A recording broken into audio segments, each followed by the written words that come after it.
ಎಲ್ಲ ಸ್ನೇಹಿತರಿಗೂ ನಮಸ್ಕಾರ. ಎಲ್ಲರೂ ಹೇಗಿದ್ದೀರಾ? ಎಲ್ಲರೂ ಚೆನ್ನಾಗಿದ್ದೀರಾ ಅಂತ ಭಾವಿಸ್ತಾ ಇವತ್ತಿನ ಹೊಸ ವಿಡಿಯೋಗೆ ನಿಮಗೆಲ್ಲರಿಗೂ ಸ್ವಾಗತವನ್ನು ಕೋರ್ತಾ ಇವತ್ತು ನಿಮಗೆ ಒಂದು ಅದ್ಭುತವಾದಂಥ ಒಂದು ಸ್ಥಳವನ್ನು ಪರಿಚಯ ಮಾಡಿಕೊಡೋಣ ಅಂತ ಬಂದಿದ್ದೀನಿ.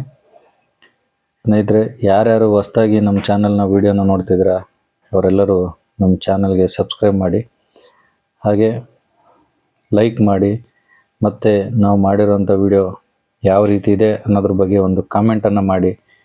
ನಮಗೆ ನಿಮ್ಮಿಂದ ಪ್ರೋತ್ಸಾಹ ತುಂಬ ಮುಖ್ಯವಾಗಿದೆ. ಅದರ ಜೊತೆಗೆ ನಿಮ್ಮೆಲ್ಲ ಸ್ನೇಹಿತರಿಗೂ ನಮ್ಮ ವಿಡಿಯೋನ ಶೇರ್ ಮಾಡಿ. ಆವಾಗ ನಿಮ್ಮಿಂದ ನಮಗೆ ಪ್ರೋತ್ಸಾಹ ಹೆಚ್ಚಾಗಿ ಸಿಗುತ್ತೆ. ನಮಗೆ ಮುಂದೆ ವಿಡಿಯೋಗಳನ್ನ ಮಾಡಲಿಕ್ಕೂ ಸಹಿತ ತುಂಬ ಖುಷಿಯಾಗುತ್ತೆ. ನಿಮ್ಮ ಸಹಕಾರ ಇದ್ದಷ್ಟು ನಮಗೆ ವಿಡಿಯೋಗಳನ್ನು ಮಾಡೋಕ್ಕೆ, ಹೊಸ ಹೊಸ ಸ್ಥಳಗಳಲ್ಲಿ ಅನ್ವೇಷಣೆಗಳನ್ನು ಮಾಡಿ ಅಲ್ಲಿಯ ಇತಿಹಾಸದ ಬಗ್ಗೆ ಪರಿಚಯ ಮಾಡ್ಕೊಳ್ಳೋಕ್ಕೆ ತುಂಬ ಸಹಕಾರಿಯಾಗುತ್ತೆ. ಹಾಗೆ ಖುಷಿಯಾಗುತ್ತೆ. ನಿಮ್ಮ ಸಹಕಾರ ಎಷ್ಟು ಸಿಗ್ತಾ ಹೋಗುತ್ತೆ ನಮಗೆ, ಅಷ್ಟು ನಮಗೂ ಖುಷಿಯಾಗುತ್ತೆ. ಸ್ನೇಹಿತರೆ, ಇವತ್ತು ನಿಮಗೆ ಒಂದು ಹೊಸ ಸ್ಥಳದ ಬಗ್ಗೆ ಪರಿಚಯ ಮಾಡಿಕೊಡ್ಬೇಕು ಅಂತ ಬಂದಿದ್ದೀನಿ. ಈ ಸ್ಥಳಕ್ಕೆ ಬರಬೇಕು ಅಂತಂದರೆ ಹಾಸನ ಜಿಲ್ಲೆಯಲ್ಲಿ ಹಲವಾರು ಪ್ರವಾಸಿ ತಾಣಗಳು ಏನಿದ್ದಾವೆ, ಅದೇ ರೀತಿಯಲ್ಲಿ ಇದು ಸಹಿತ ಒಂದು ಅದ್ಭುತವಾದಂಥ ಒಂದು ಪ್ರವಾಸಿ ತಾಣವಾಗಿದೆ. ಆದರೆ ನಿಮಗೆ ಪೂರ್ತಿಯಾಗಿ ನೋಡ್ಬೇಕಂತಂದರೆ ನಿಮಗೆ ಬೇಸಿಗೆಗಾಲದಲ್ಲಿ ಮಾತ್ರ ಸಿಗುತ್ತೆ.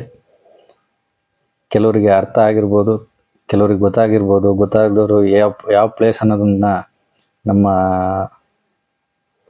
ವಿಡಿಯೋದಲ್ಲಿ ಕೆಳಗಡೆ ಕಮೆಂಟ್ ಬಾಕ್ಸಲ್ಲಿ ಕಮೆಂಟ್ ಮಾಡಿ, ಯಾವ ಪ್ರದೇಶ ಅನ್ನೋದು. ಬೇರೆ ಮಳೆಗಾಲದಲ್ಲಿ ನಿಮಗೆ ಅಷ್ಟು ನೋಡಲಿಕ್ಕೆ ಸಿಗಲ್ಲ. ಎಲ್ಲೋ ಒಂದು ಸ್ವಲ್ಪ ಟಾಪಲ್ಲಿ ಒಂದು ಸ್ವಲ್ಪ ಸಿಗುತ್ತೆ. ಅಂದರೆ ಸ್ನೇಹಿತರೆ, ಇವತ್ತು ಶೆಟ್ಟಿಹಳ್ಳಿ ಅನ್ನುವಂಥ ಒಂದು ಪ್ರದೇಶದಲ್ಲಿ ಇರುವಂಥ ಒಂದು ಶೆಟ್ಟಿಹಳ್ಳಿಯ ಚರ್ಚ್ ಏನಿತ್ತು, ಆ ಚರ್ಚಿನ ಬಗ್ಗೆ ನಿಮಗೆ ಒಂದು ವಿಸ್ತಾರವಾದಂಥ ಅದರ ಇತಿಹಾಸ ಏನು, ಅದು ಯಾವ ರೀತಿ, ಯಾವ ಟೈಮಲ್ಲಿ ಅಲ್ಲಿ ಚರ್ಚ್ ಪ್ರಾರಂಭ ಆಯಿತು, ಯಾರು ಅದನ್ನು ಸ್ಥಾಪನೆ ಮಾಡಿದರು, ಯಾವ ಉದ್ದೇಶಕ್ಕಾಗಿ ಸ್ಥಾಪನೆ ಮಾಡಿದರು ಅನ್ನುವಂಥದ್ದನ್ನು ಇವತ್ತು ನಿಮಗೆ ತಿಳಿಸ್ಕೊಡೋಕೆ ಬಂದಿದ್ದೀನಿ. ಸ್ನೇಹಿತರೆ, ಈ ಶೆಟ್ಟಿಹಳ್ಳಿ ಅನ್ನುವಂಥದ್ದು ಹಾಸನದಿಂದ ನಿಮಗೆ ಸುಮಾರು 20 ಕಿಲೋಮೀಟ್ರ್ ಆಗುತ್ತೆ. ಹಾಸನದಿಂದ ಏನು ಚರ್ಚ್ ಇದೆ, ಆ ಚರ್ಚಿಗೆ 20 ಕಿಲೋಮೀಟ್ರ್ ಆಗುತ್ತೆ. ನೀವು ಹಾಸನದಿಂದ ಎರಡು ಕಡೆಯಿಂದನೂ ಬರ್ಬೋದು. ಒಂದು ಹಾಸನದಿಂದ ಹಾಲ್ವಾಗ್ಲು ರೋಡಲ್ಲಿ ಒಳಗಡೆ ಬಂದು ಶೆಟ್ಟಿಹಳ್ಳಿಗೆ ನೇರವಾಗಿ ಬಂದು ತಲುಪೋದು.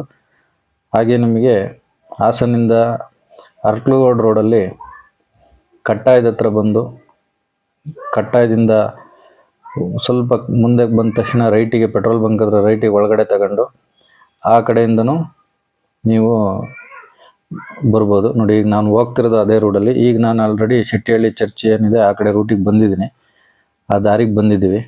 ಒಂದು ಸುಂದರವಾದಂಥ ಸುತ್ತಲಿನ ಪ್ರದೇಶವನ್ನು ನಾವು ನೋಡ್ಬೋದು. ರಸ್ತೆ ಆ ಕಡೆ ಈ ಕಡೆ ಒಳ್ಳೆ ಮರ ಗಿಡಗಳು, ತಂಪಾದ ಮಲೆನಾಡು ಪ್ರದೇಶ. ಈಗೇನು ಮಳೆಗಾಲ ಇಲ್ಲ, ಹಂಗಾಗಿ ಸುತ್ತ ನಿಮಗೆ ಹಸಿರು ಜಾಸ್ತಿ ಇಲ್ಲ. ಹಸಿರು ಇದ್ದರೆ ನೀವು ಹೋಗೋ ದಾರಿನೂ ಅಷ್ಟೇ ಖುಷಿಯಾಗಿರುತ್ತೆ. ಅಷ್ಟು ಒಂದು ತಂಪಾದ ವಾತಾವರಣದಲ್ಲಿ ಆರಾಮಾಗಿ ಹೋಗ್ಬೋದು. ರೋಡು ಸ್ವಲ್ಪ ಹಾಳಾಗಿದೆ, ಅದು ಬಿಟ್ಟರೆ ಚೆನ್ನಾಗಿದೆ ರಸ್ತೆ. ನಿಮಗೆ ಅಲ್ಲಿ ಶೆಟ್ಟಿಹಳ್ಳಿ ಚರ್ಚ್ ಹತ್ರಕ್ಕೆ ಹೋಗೋವರೆಗೂ ಒಳ್ಳೆ ಅದ್ಭುತವಾದಂಥ ಒಂದು ರಸ್ತೆ ಇದೆ. ನೋಡಿ, ಈಗ ಇಲ್ಲಿ ಲೆಫ್ಟಿಗೆ ತಗೊಂಡ್ರೆ ಶೆಟ್ಟಿಹಳ್ಳಿ ಚರ್ಚ್ ಕಡೆ ಹೋಗ್ತೀರಾ. ಇಲ್ಲಿ ಲೆಫ್ಟಿಗೆ ಇದು ಸಿಮೆಂಟ್ ರೋಡು. ಇಲ್ಲಿಂದ ನಿಮಗೆ ಅಲ್ಲಿ ಮುಂದೆ ಹೋಗೋವರೆಗೂ ಸಿಮೆಂಟ್ ರೋಡ್ ಸಿಗುತ್ತೆ.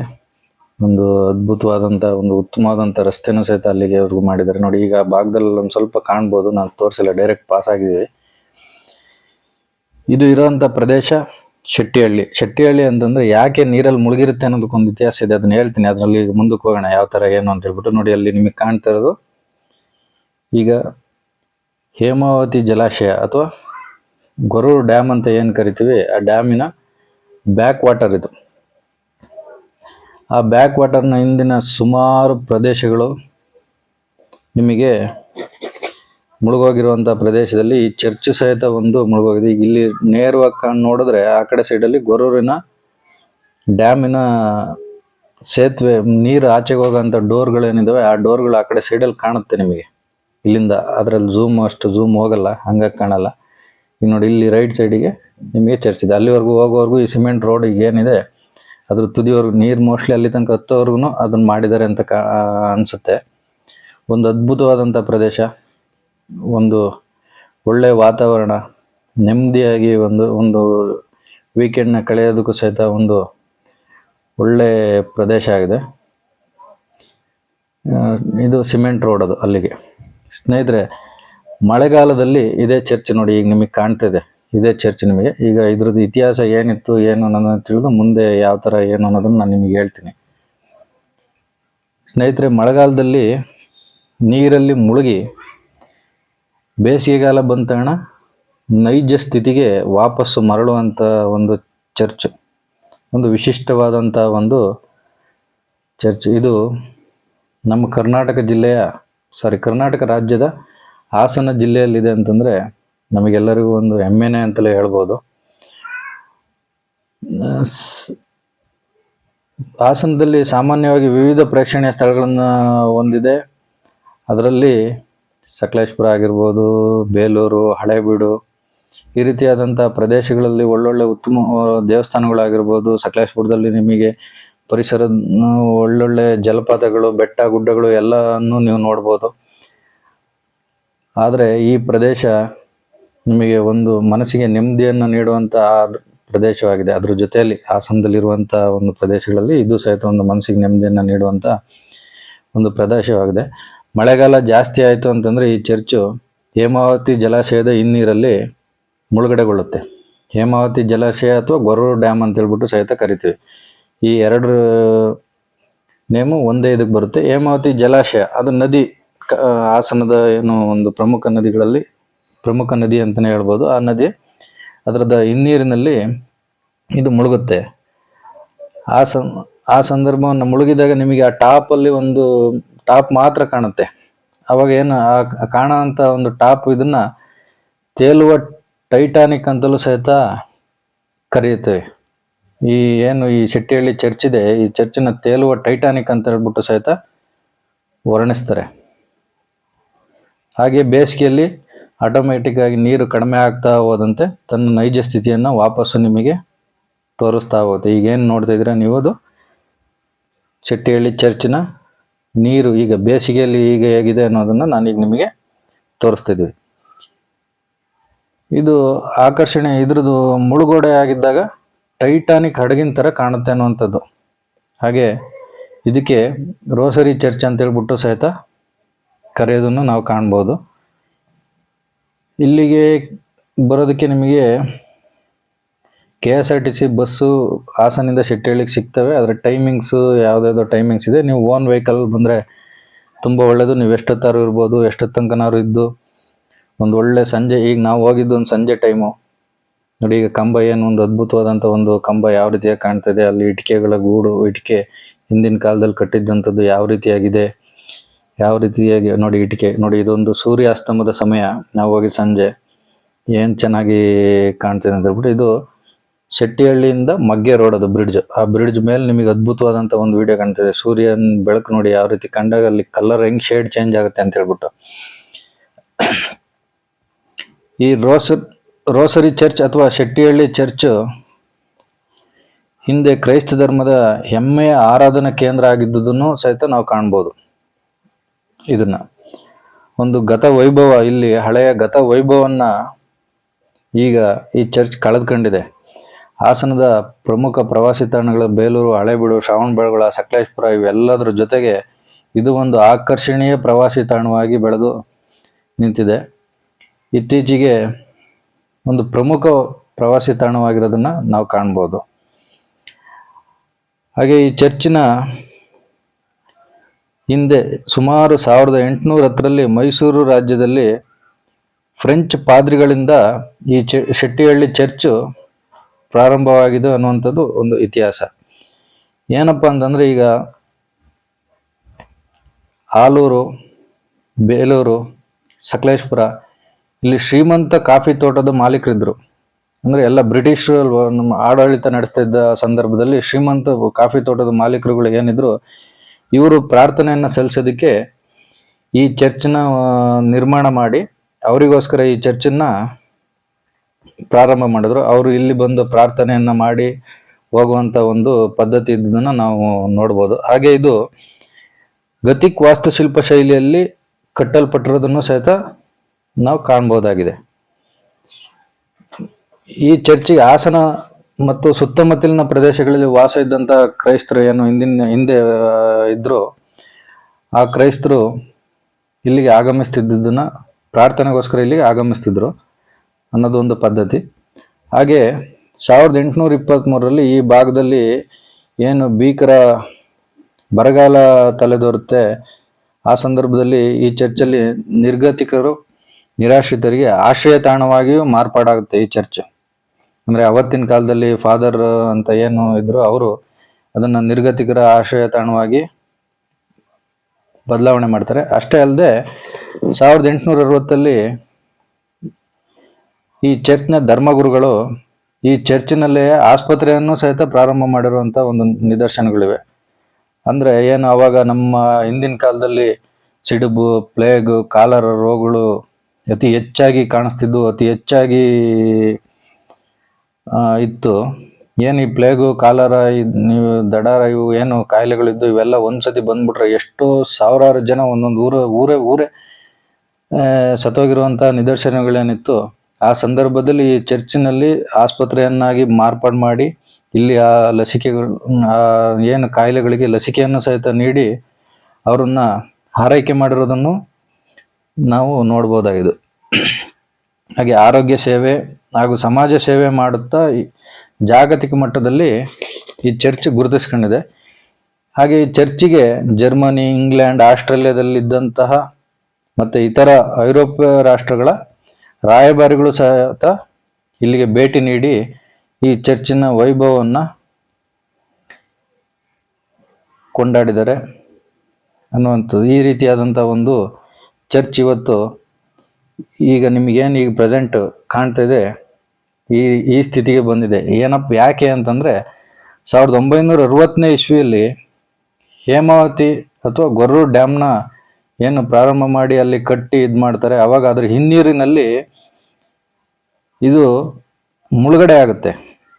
ಮುಳುಗಡೆ ಆದಾಗ ಅಲ್ಲಿ ನೀರು ಬಂದು ನಿಂತಾಗ ಯಾರು ಏನು ಮಾಡೋಕ್ಕಾಗಲ್ಲ, ಎಲ್ಲರೂ ಅವರವರ ಅಲ್ಲಿಂದ ಜಾಗ ಬಿಟ್ಟು ಖಾಲಿ ಮಾಡಲೇಬೇಕಾಗತ್ತೆ. ಈ ಅಣೆಕಟ್ಟಿನ ಹಿನ್ನೀರಲ್ಲಿ ಸುಮಾರು 28 ಗ್ರಾಮಗಳು ಸಹಿತ ಮುಳುಗಡೆ ಆಗಿದ್ದಾವೆ. ಅಷ್ಟು ಗ್ರಾಮಗಳಲ್ಲಿ ಮುಳುಗಡೆ ಆಗಿದ್ದರಲ್ಲಿ ಈ ಚರ್ಚು ಸಹಿತ ಒಂದಾಗಿದೆ. ಅಂದರೆ 1960ರಲ್ಲಿ ಹಾಸನ, ತುಮಕೂರು, ಮಂಡ್ಯ ಭಾಗಗಳಿಗೆ ನೀರಾವರಿ ವ್ಯವಸ್ಥೆಯನ್ನು ಕಲ್ಪಿಸೋದಕ್ಕೋಸ್ಕರ ಹಾಸನದ ಜೀವ ನದಿಯಾದಂಥ ಹೇಮಾವತಿ ನದಿಗೆ ಗೊರೂರಿನ ಬಳಿ ಡ್ಯಾಮ್ ನಿರ್ಮಾಣ ಮಾಡ್ತಾರೆ. ಆ ನಿರ್ಮಾಣ ಮಾಡಿದಂತಹ ಸಂದರ್ಭದಲ್ಲಿ ಈ ಚರ್ಚು ಆ ಡ್ಯಾಮ್ ನಿರ್ಮಾಣ ಮಾಡಿದ ಹಿನ್ನೀರಿಗೆ ಸಿಗಾಕೊಂಡ್ಬಿಟ್ಟು ಸೇರ್ಕೊಂಡು ಇದು ಮುಳುಗಡೆ ಆಗುತ್ತೆ. ಚರ್ಚ್ ಸರಿಸುಮಾರು 5.5 ದಶಕಗಳಿಂದ ಮುಳುಗಿ ಹೋಗಿದೆ. ಅಂದರೆ ಯಾವಾಗಲೂ ಮುಳುಗಿರಲ್ಲ. ಬೇಸಿಗೆಗಾಲ ಬಂದ ತಕ್ಷಣ ಚರ್ಚ್ ನಿಮಗೆ ಕಾಣಕ್ಕೆ ಸ್ಟಾರ್ಟ್ ಆಗುತ್ತೆ. ಮಳೆಗಾಲ ಬಂದ ತಕ್ಷಣ ಮುಚ್ಚೋಗಕ್ಕೆ ಪ್ರಾರಂಭ ಆಗುತ್ತೆ. ನೋಡಿ, ಅಲ್ಲಿ ನಿಮಗೆ ಕಾಣ್ತಿರ್ಬೋದು ಒಂದು ಚರ್ಚಿನ ವಿಹಂಗಮ ನೋಟ. ಎಲ್ಲ ಬಿದ್ದೋಗಿದೆ, ಗೋಡೆಗಳೆಲ್ಲ ಕುಸಿದೋಗಿದ್ದಾವೆ. ಈಗ ಸ್ವಲ್ಪ ದಿನದಲ್ಲಿ ಮತ್ತೆ ನೋಡಿ ಇಲ್ಲೊಂದು ಕಾಂಪೌಂಡ್ ಬಿದ್ದಿದೆ, ಅಲ್ಲೊಂದು ಒಳ್ಳೆ ಆರ್ಚ್ ಬಿದ್ದೋಗಿದೆ. ನೋಡಿ ಎಷ್ಟು ವಾಸ್ತುಶಿಲ್ಪ ಯಾವ ರೀತಿಯಾಗಿ ಕಟ್ಟಿದ್ದಾರೆ, ಯಾವ ರೀತಿ ಇದೆ ಅಂತ. ನೀರಲ್ಲಿ ಮುಳುಗಿದ್ರು, ತಿಂಗಳಾನುಗಟ್ಲೆ ನೀರಿನಲ್ಲಿ ಮುಳುಗಿದ್ರು ಸಹಿತ ಚರ್ಚ್ ಒಂದು ಈ ಥರ ಉಳಿದಿದೆ ಅಂತಂದರೆ ಯಾವ ರೀತಿಯಾಗಿ ಕಟ್ಟಿದ್ರು, ಯಾವ ರೀತಿಯಾಗಿ ಇತ್ತು ಅನ್ನೋದನ್ನು ನಾವು ಯೋಚನೆ ಮಾಡ್ಬೋದು.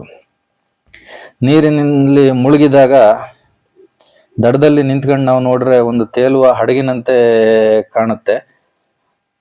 ಆಮೇಲೆ ನೀವು ಈ ಚರ್ಚಿಗೆ ತೆಪ್ಪದ ಮುಖಾಂತರ ಅದ್ರ ಹತ್ರಕ್ಕೆ ತೆಪ್ಪಗಳು ಇರ್ತವೆ. ಆ ಟೈಮಲ್ಲಿ, ಮಳೆಗಾಲದ ಟೈಮಲ್ಲಿ ಅಲ್ಲಿ ತೆಪ್ಪಗಳು ಇರ್ತವೆ. ಆ ತೆಪ್ಪದ ಮುಖಾಂತರ ಹೋಗಿ ಅಲ್ಲಿ ನೀವು ಆ ಚರ್ಚಿನ ಹತ್ರಕ್ಕೆ ಹೋಗಿ ಈ ತುದಿ ಏನು ಟಾಪ್ ಕಾಣ್ತಾ ಇರುತ್ತೆ ಅದನ್ನು ನೋಡ್ಕೊಂಡು ವೀಕ್ಷಣೆ ಮಾಡ್ಕೊ ಬರ್ಬೋದು.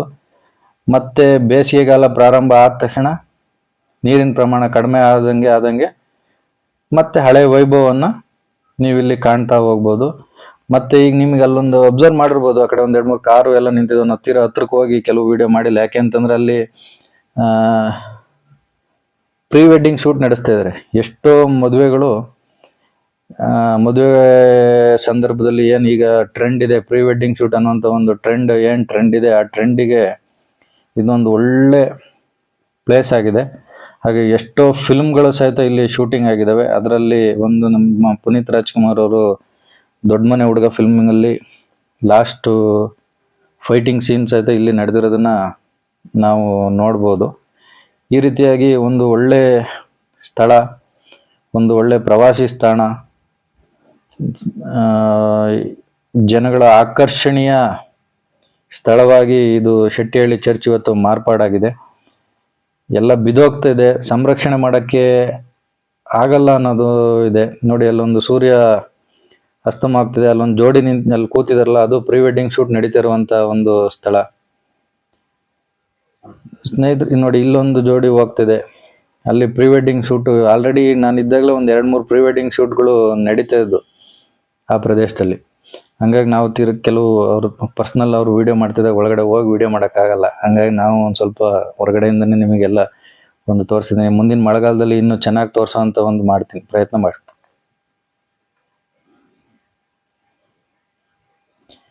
ನೋಡಿ, ಇದು ಸೂರ್ಯಾಸ್ತಮ ಯಾವ ರೀತಿಯಾಗಿ ಇದೆ ಅಂತ ಹೇಳ್ಬಿಟ್ಟು. ಮುಂದೆ ಮಳೆಗಾಲ ಬಂದಾಗ ಅದರದ್ದು ವಿಡಿಯೋನ ನಿಮಗೆ ತೋರಿಸ್ತೀನಿ, ಯಾವ ರೀತಿ ಆಗಿದೆ, ಯಾವ ರೀತಿ ಇದೆ ಏನು ಅನ್ನೋದನ್ನ. ಈಗ ಅವತ್ತಿನ ಸ್ಥಿತಿ ನಮಗೆ ಆದರೆ ಹೋಗಿ ನಿಮಗೆ ಮತ್ತೊಂದು ವಿಡಿಯೋ ಮಾಡಿ ಅದು ಯಾವ ರೀತಿಯಾಗಿ ಕಾಣ್ತಾ ಇದೆ, ಅವತ್ತಿನ ಪರಿಸ್ಥಿತಿ ಅವತ್ತಿನ ಸ್ಥಿತಿಯಲ್ಲಿ ಹೇಗಿದೆ ಅನ್ನೋದನ್ನ ನಾನು ನಿಮಗೆ ತೋರಿಸ್ಕೊಡ್ತೀನಿ ಸ್ನೇಹಿತರೆ.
ಸ್ನೇಹಿತರೆ, ಈಗ ನೀವು ನೋಡ್ತಿರೋದು ಸೂರ್ಯ ಮುಳುಗ್ತಾ ಇರುವಂತ ಒಂದು ಅದ್ಭುತವಾದಂಥ ವಿಡಿಯೋ.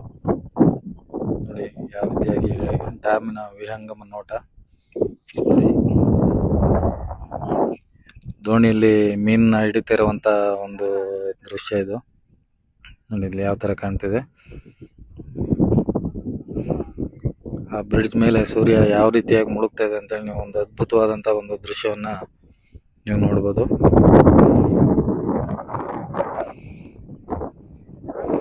ನೋಡಿ, ಚರ್ಚ್ ಇದೆ, ಚರ್ಚ್. ಸ್ನೇಹಿತರೆ, ಯಾರು ನಮ್ಮ ಚಾನಲ್ನ ಹೊಸದಾಗಿ ನೋಡ್ತಿದ್ರೆ ಅವರು ನಮ್ಮ ಚಾನಲ್ಗೆ ಸಬ್ಸ್ಕ್ರೈಬ್ ಮಾಡಿ, ಹಾಗೆ ನಮ್ಮ ಚಾನಲ್ನ ವಿಡಿಯೋಗಳನ್ನ ಲೈಕ್ ಮಾಡಿ, ಹಾಗೆ ಕಮೆಂಟ್ ಮಾಡಿ ನಿಮಗೆ ಯಾವ ರೀತಿಯಾಗಿ ಅನ್ನಿಸ್ತು ಇವತ್ತಿನ ವಿಡಿಯೋ ಏನು ಅನ್ನೋದ್ರ ಬಗ್ಗೆ. ಮತ್ತು ನಿಮ್ಮೆಲ್ಲ ಸ್ನೇಹಿತರಿಗೆ ವಿಡಿಯೋಗಳನ್ನ ಶೇರ್ ಮಾಡಿ, ಲೈಕ್ ಮಾಡಿ, ಸಬ್ಸ್ಕ್ರೈಬ್ ಮಾಡಿ, ಹಾಗೆ ಶೇರ್ ಮಾಡಿ. ನಮಗೆ ನೀವೆಲ್ಲ ಪ್ರೋತ್ಸಾಹ ನೀಡಿ ಹೇಳ್ತಾ ಇವತ್ತಿನ ವಿಡಿಯೋವನ್ನು ಮುಗಿಸ್ತಾ ಇದ್ದೀನಿ ಸ್ನೇಹಿತರೆ. ಧನ್ಯವಾದಗಳು. Thank you so much. ಎಲ್ಲರೂ ಪರಿಸರವನ್ನು ಉಳಿಸಿ ಬೆಳೆಸಿ ಮುಂದಿನ ಪೀಳಿಗೆಗೆ ಪರಿಸರ ಚೆನ್ನಾಗಿರೋಂಗೆ ನಾವು ಇವತ್ತಿನಿಂದಲೇ ಉಳಿಸಿ ಬೆಳೆಸೋ ಪ್ರಯತ್ನವನ್ನು ಮಾಡಬೇಕು ಅಂತ ಹೇಳ್ತಾ ಇವತ್ತಿನ ವಿಡಿಯೋವನ್ನು ಮುಗಿಸ್ತಾ, ನಿಮ್ಮ ಪ್ರೋತ್ಸಾಹ ನಮ್ಮ ಮೇಲೆ ಸದಾ ಹೀಗೆ ಇರಲಿ ಸ್ನೇಹಿತರೆ.